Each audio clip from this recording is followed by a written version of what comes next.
Sushi, the very word can make some people cringe. The reason? They seem to think it has raw fish. The reality, raw fish is not the only ingredient that can be included in sushi. Chef Patrick Hersey of Fanshawe College says it actually can be very healthy. It's very low in fat. The nice thing about it is that it does have a lot of flavor when prepared properly, and also when accompanied by garnishes like wasabi and pickled ginger. So really heighten the flavor of sushi without increasing the fat or the calories. Chef Hersey says the range of things you can use for sushi are endless, and if you do not want raw fish in it, you do not have to use it. One of the most common myths surrounding sushi is that sushi has to be raw fish. In fact, there are many types of and styles of sushi, many of which don't include fish at all. Quite often we'll see things like what's popular here called the California roll, which is primarily vegetables and rice. The snack is great to have as an appetizer, or you can make it a full meal with different types of sushi. Chef Hersey says it's quite easy to make.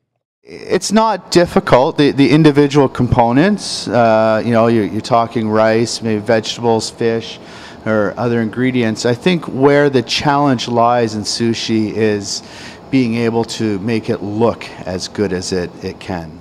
Wonder Sushi, a local restaurant in the Forest City, sees dozens of customers a day to take in the Asian snack. Manager Wing Chen says there is also sashimi, which is a little different than sushi if you want to actually take a chance and try raw fish. For the sashimi, we use the best part of the fish is without any bone, and for the sushi, we use like a best part around the tails is really chewy with the rice. Hersey says the art of sushi making is a very complex skill that can sometimes take years to perfect. It does often impress a lot of cooks because of the skill involved.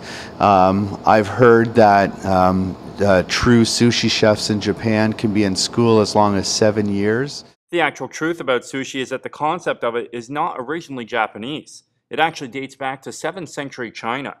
Manager of Nove 8 Sushi Galore, Di Shak, says the Chinese used a certain ingredient in their rice to preserve fish through fermentation, starting the idea of sushi. Like a lot of Chinese people and Japanese people, they go to different country to like a social whatever, and then they have some idea which is like they put a rice and with vinegar, put them together and then make like a snack. And during they have something to eat during the week, during the travel. So it's come from there. In the hallways of Fanshawe, there were mixed opinions about the traditional Asian food, including some negative ones. Never really had the chance to try it. I guess I'd be pretty open-minded to it. I just haven't really come across it yet. I've tried it and it's an acquired taste. I'm not too crazy about it. Sushi is disgusting. I can't stand how people are always eating raw fish. And then there's even this fake sushi. It's literally the grossest thing on the planet, and I'm sick of it. I don't like raw fish, and the texture sort of bothers me. I don't like the way it tastes. It doesn't all have raw fish in it. You can get Philadelphia rolls with cream cheese, and it's delicious. And there's shrimp tempura ones, it's cooked.